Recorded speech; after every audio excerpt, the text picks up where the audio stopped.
দেখতে, ভীষণ সুন্দর দেখতে। আমাদের কিন্তু 50 টাকার শিপিংয়ে অল ওভার ওয়েস্ট বেঙ্গল যতগুলো পারো ততগুলো কেনাকাটা করতে পারো। ভাড়া থাকছে মাত্র 50 টাকা, আর আউট অফ ওয়েস্ট বেঙ্গলে থাকছে তোমার 80 rupees. West Bengal 50 rupees, out of West Bengal তোমার 80 রুপিসে আনলিমিটেড শপিং করতে পারো। কালারগুলো ফটফট করে দেখি, হাফ হাফ কালারগুলো maroon, yellow, pink, sky blue, still,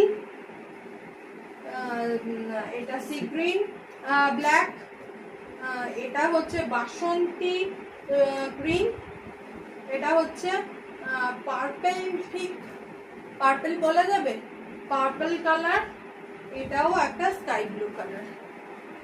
Joygopal, যার যার পছন্দ ছটপট করে নিয়ে নাও, কোথাও পোর্ট হয় না, একদম সিওর হয় তবেই স্ক্রিনশট দিও, কেমন? চলো টাটা।